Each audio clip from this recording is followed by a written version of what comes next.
बिस्मिल्लाहिर्रहमानिर्रहीम। उम्मीद करता हूँ कि तमाम स्टूडेंट खैरियत से होंगे। अच्छा बेटा, आपको जैसे पता है कि हमने ना कैलकुलस विद एनालिटिकल ज्योमेट्री जो है ना वो स्टार्ट की हुई है। तो इससे पहले हमने एक्सरसाइज नंबर 1.1 को देखा। 2 पार्ट के अंदर हमने एक्सरसाइज नंबर 1.1 को देखा है।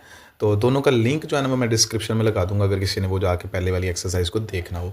आज का जो हमारा लेक्चर होगा ना वो बेटा 1.2 के ऊपर होने जा रहा है और सवाल नंबर 1 से लेकर 10 तक होंगे। ठीक है जी। चैप्टर वही real number limit and continuity का हम शुरू किया हुआ है। अच्छा बेटा, इसके अंदर ना थोड़ी सी चीज़ें आपको बतानी है। यहाँ 10 सवालों तक ना लिमिट की चीज़ें ही इस्तेमाल होंगी। इसके अंदर हम जो 10 सवालों के अंदर जो बेसिक नॉलेज लेने वाली बात है ना वो याद रखिएगा कि लिमिट की कुछ चीज़ें हैं।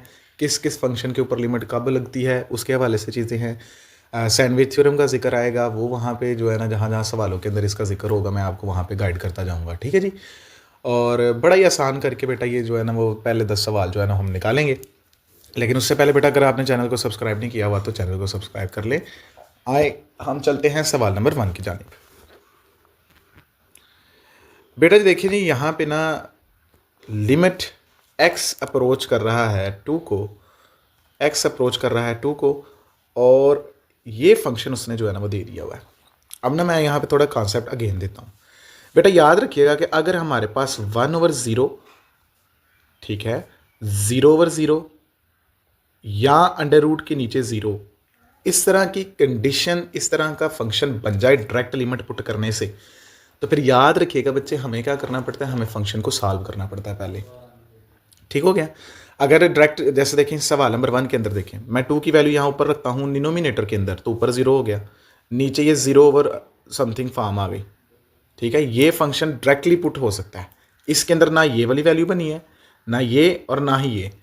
तो याद रखिएगा कि ऐसे फंक्शंस जिनके अंदर डायरेक्ट वैल्यू पुट करने से ये वाली चीज़ें बन जाएं, ये तीन जो मैंने यहाँ पे आपके पास अनडिटर्मिनेट फॉर्म, इन्फिनिटी फॉर्म का और जो जिक्र किया है मैंने यहाँ पे, तो बेटा हमें फंक्शन को सॉल्व करना पड़ेगा। अदरवाइज हम डायरेक्ट लिमिट पुट करके अपना सवाल को निकाल लेंगे। जैसे देखें यहाँ पे तो मैंने डायरेक्ट लिमिट पुट करके ना 2 पुट किया, फिर यहाँ पे नीचे 4 आ गया, तो ये समथिंग 0/2 होगा, तो ये नहीं 0/2 होगा, तो अल्टीमेटली ये भी 0 के ही इक्वल है। ठीक है, तो मैंने यहाँ पे ये सिंपल तरीके से लिख दिया। इस सवाल के अंदर तो कोई ऐसी चीज़ नहीं थी। आए अब हम बढ़ते हैं सवाल नंबर 2 की जानिब। यहाँ बेटा मैंने नोट्स पहले ही निकाल के रखे हुए हैं, तो ये अगर किसी बेटे को या किसी बेटी को जो है ना वो नोट्स चाहिए होंगे तो वो बेटा मुझसे रब्ता कर सकता है। ठीक है, आए जी चलते हैं सवाल नंबर 2 की जानिब। सवाल नंबर 2, यहाँ पे बेटा जी सवाल नंबर 2 मैंने निकाल के रखा हुआ है। तो देखिएगा यहाँ पे मैं वही क्राइटेरिया को फॉलो करता हूँ। मैं यहाँ पे 1 की लिमिट डायरेक्ट पुट करता हूँ, तो देखें अब ऐसा होगा डायरेक्ट लिमिट पुट करने से ना बच्चे, ऊपर भी हमारे पास 0 आ रहा है और नीचे भी 0 आ रहा है। बात समझ रहे हैं, ऊपर भी 0 आ रहा है, नीचे भी क्या आ रहा है, 0। 1 की लिमिट पुट करने से इसका मतलब है कि अब मुझे फंक्शन को क्या करना पड़ेगा बच्चे, मुझे फंक्शन को सॉल्व करना पड़ेगा, कुछ सिंप्लीफाई करना पड़ेगा उसको मैंने। तो देखिए सबसे पहले मैंने क्या किया जी, मैंने जो है ना वो क्यूबिक फार्मूला यहाँ पे लगा दिया। ठीक है जी, मैंने क्यूबिक फार्मूला लगाया, तो मैंने x-1 और ये क्यूबिक फार्मूला है। अब मुझे याद है, आपको भी याद होना चाहिए ज़ुबानी। फिर आपको पता है ये वाले आपस में जो है ना वो कैंसिल आउट हो गए हैं, तो x का स्केयर प्लस x प्लस 1। अब देखें ये वो फंक्शन बन चुका है जिसके अंदर मैं 1 की वैल्यू पुट करूँगा ना, तो आंसर वो 1/0, 0/0 या अंडर रूट 0 में नहीं आ रहा। तो सर ये आपका सवाल नंबर 2 भी हल हो गया इंतहाई आसान तरीके से। कोई भी बेटा जल्दबाजी करने की ज़रूरत नहीं है। कैलकुलस एनालिटिकल ज्योमेट्री को भी बच्चे जो है ना वो मुश्किल किताब तस्वर करते हैं। इंशाल्लाह ताला हम स्टेप बाय स्टेप सारे सवालों को जो है ना जब देखेंगे, जो जुड़े हुए हैं आपके सिलेबस के अंदर जो इंपॉर्टेंट सवालात हैं उनको जब देखेंगे तो इंशाल्लाह ताला कभी भी कोई मसला नहीं आएगा। आए चलते हैं सवाल नंबर 3 की जानिब। तो देखें ये साथ में ही है, मैंने ना सवाल नंबर 3 को भी निकाल के रखा हुआ है। सेम कंडीशन इसके अंदर भी बनती है बेटा कि अगर मैं डायरेक्ट लिमिट पुट कर दूँ तो इन्फिनिटी के फॉर्म के अंदर आ जाता है। ठीक है, ये देखिए ना, ये भी इन्फिनिटी बन जाएगा, ये वाला भी इन्फिनिटी बन जाएगा। तो उससे क्या काम करना पड़ेगा, मुझे इसको सिंप्लीफाई करना पड़ेगा। यहाँ मैंने 1 - x के क्यूब का बेटा फार्मूला लगाया। अब उस फार्मूले के बाद ना मुझे एलसीएम लेना पड़ा है, और एलसीएम के अंदर आपको याद होगा जो 2 दफ़ा आता है ना वो 1 दफ़ा फैक्टर के लिखते हैं।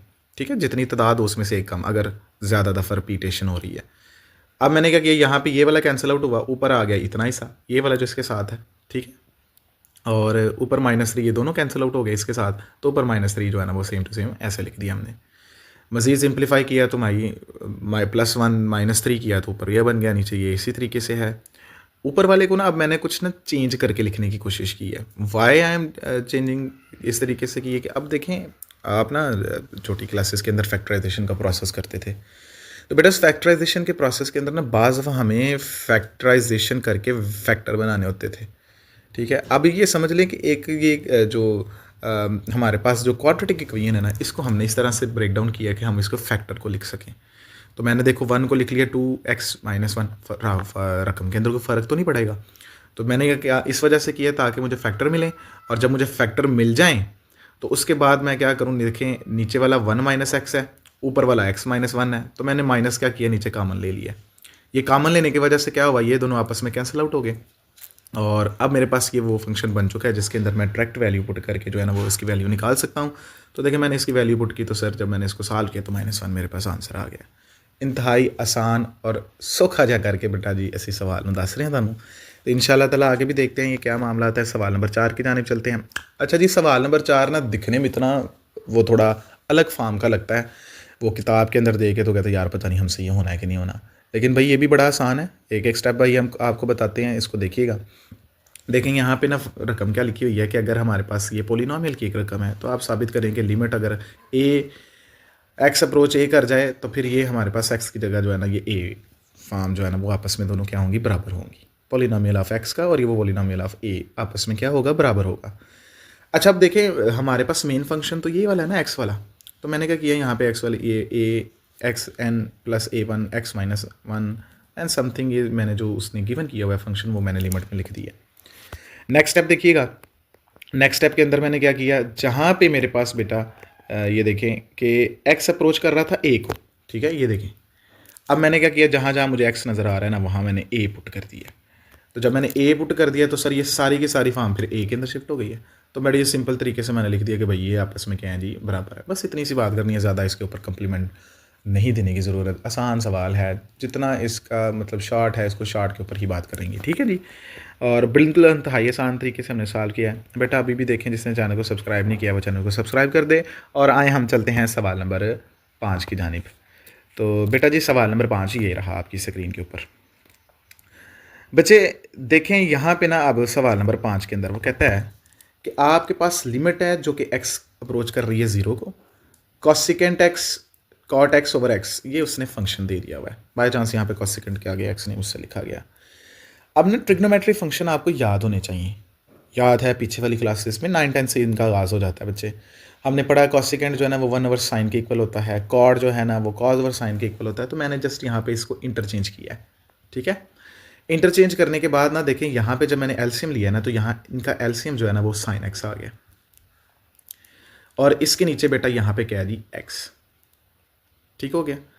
अब मैंने क्या किया जी, ये वाला साइन ना इधर आ गया इसके साथ, एक्स के साथ, तो मैंने यहाँ पे लिख लिया एक्स साइन एक्स। क्लियर, समझ आ रही है।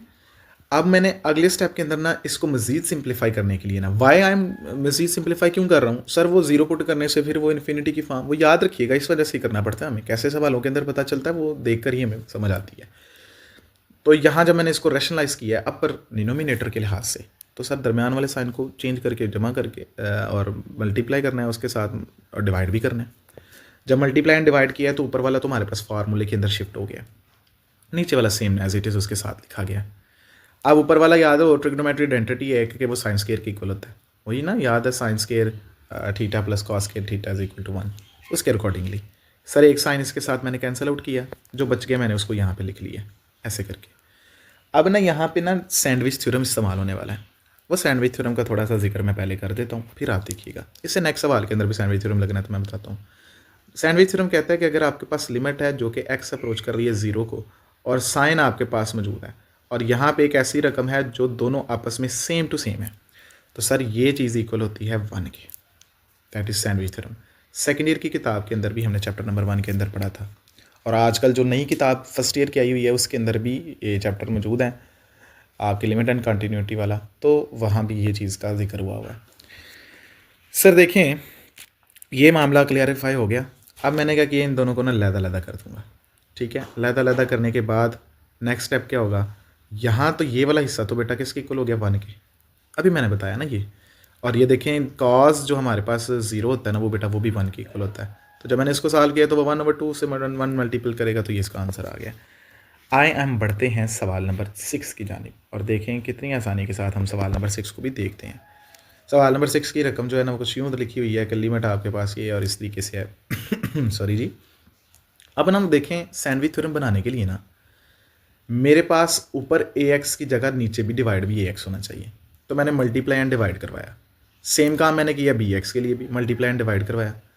अच्छा ये ए बी यहाँ पे क्या हुआ, ये वाला एक्स एक्स से कैंसिल आउट हुआ तो ए बी बच गया मेरे पास, और आगे मेरे पास इस तरीके से ना ये दो फॉर्म बन गई। अब मैं क्या करूँगा, ऊपर वाले की लिमिट अलहदा, नीचे वाले की लिमिट की अलहदा, तो ये वाली इक्वेशन और ये वाली ये जो आपके पास टर्मिनोलॉजी है ये आपके पास 1 के इक्वल आ गया, नीचे वाला भी 1, तो इसका जवाब होगा ए और बी। इंतहाई आसान करके बेटा बताने की कोशिश की, बिल्कुल आसान है, कोई इसके अंदर कोई मतलब इस तरह से नहीं है कि समझ आना जा सके। आए चलते हैं सवाल नंबर 7 की जानिब। सवाल नंबर 7 भी बिल्कुल उसी तरीके से है, लेकिन थोड़ा समझना पड़ेगा, बिल्कुल आपको ध्यान रखना पड़ेगा कि मैं किस तरीके से जो है ना इसको बताऊँगा। तो सवाल लिखा हुआ है 1 - x ओवर एक्स का स्केयर। अब मैंने सीधा सीधा इसको जो है ना वो क्या कर दिया, रेशनलाइज कर दिया। रेशनलाइज करने से ऊपर फिर साइन स्केयर बना, नीचे ये वाला हमारे पास सेम टू सेम वैसे लिखा आ रहा है। मैं यहाँ पे ना इसको लैदा कर दिया और इसका स्केयर लगा दिया, क्योंकि एक्स के ऊपर भी स्केयर है और साइन के ऊपर भी स्केयर है, और ये वैसे ही है। अब मैं इसके अंदर जब लिमिटें पुट की हैं तो सर ये तो सैंडविच थ्योरम के अकॉर्डिंगली 1 आया, लेकिन स्केयर करने के बाद दोबारा 1 ही आएगा, तो इसका आंसर भी हमारे पास 1/2 होगा, बड़े आसान तरीके से। अच्छा यहाँ पे अब सवाल नंबर 8 की जानिब चलते हैं, तो देखिएगा सवाल नंबर 8 मैंने किस तरीके से किया हुआ है। सवाल नंबर 8 ध्यान से समझने की कोशिश कीजिएगा।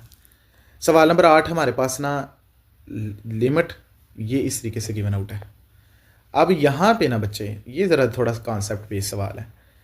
मैं क्या इस 2/3 को, ये जो 2 मेरे पास 3 है ऐसे, सॉरी जी 2/3, क्या मैं इसको ऐसे नहीं लिख सकता कि 1/3 इसके ऊपर हमारे पास 2 आ जाए,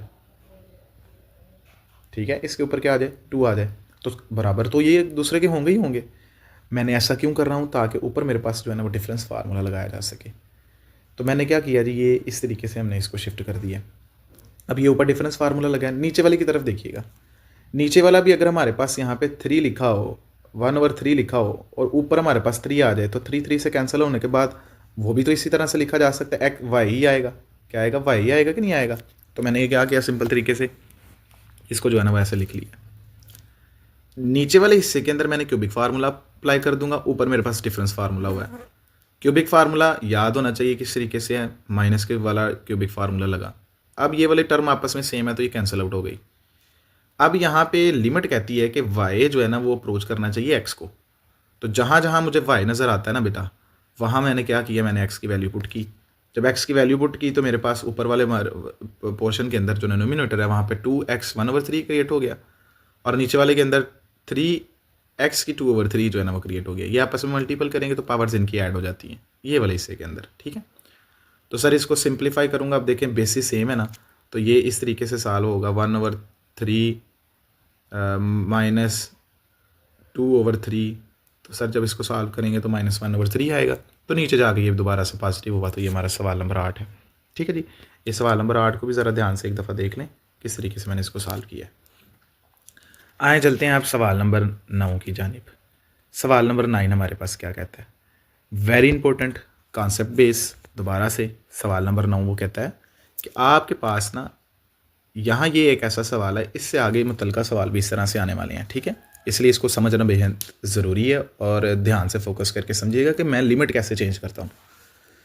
बेटा ये देखें यहाँ पे साइन एक्स और यहाँ पे भी साइन एक्स है, अगर मैं डायरेक्ट लिमिट पुट कर दूँ तो सर ये वही फॉर्म के अंदर जनरेट हो जाएगी जो मैंने ऊपर सवाल नंबर 1 के अंदर बताया था आपको। तो इसलिए ना मुझे ये शिफ्ट करना पड़ेगा या मुझे इसको लेट करना पड़ेगा। तो मैंने क्या किया, सबसे पहले ना मैंने इसको लेट कर लिया है कि ये मेरे पास साइन एक्स जो है ना वो थीटा के बराबर है। अच्छा ये मैंने थीटा के बराबर जब लेट किया ना तो सर ये फॉर्म कुछ यूँ बन जाएगी, tan θ/θ। लेकिन मेरे पास लिमिट में तो ऐसी कोई चीज़ ही नहीं है थीटा वाली जिसके अंदर मैं वैल्यू पुट कर सकूँ, सवाल फिर मसले वाला रह गया, ठीक है। यहाँ अगर मेरे पास यहाँ पे सैंडविच थ्योरम होता तो चलो मैं tan को साइन ओवर कॉस करके कर लेता, लेकिन लिमिट का मसला आ रहा है, तो फिर इसका मतलब है कि इस सवाल के अंदर जहाँ ये वाला मामला आप उसका फंक्शन चेंज करेंगे तो आपको साथ उसकी लिमिट भी चेंज करनी पड़ेगी। अब कैसे होगा, देखें एक्स अगर अप्रोच कर रहा है बेटा पाई को, ये वाला ऊपर उसने गिवन किया है, तो देखिए जब मैंने साइन यहाँ पे पाए रखूँगा ना तो आंसर कितना आ रहा है 0। बात समझिए, इसका मतलब है कि थीटा अप्रोच किसको कर गया, 0 को कर गया। तो फिर मेरी शिफ्ट हो गई, ये लिमिट भी शिफ्ट हो गई। तो ये है फंक्शन मेरे पास वो बना। अब देखें यहाँ पे tan का मेरे पास सैंडविच थ्योरम नहीं है, साइन का ही सैंडविच थ्योरम है। इस वजह से मुझे साइन को चेंज, tan को चेंज करना पड़ा साइन ओवर कास को। ये इसके नीचे आया और ये 1 ओवर कास है, ये मेरे पास सैंडविच थ्योरम बन गया और ये मेरे पास 1 ओवर 1। तो इसका जवाब 1 आ गया। देखिए इंतहाई आसान करके बताने की कोशिश की है बेटा। तो मेरे ख्याल से इसकी समझ जो है ना वो आपको आ गई होगी।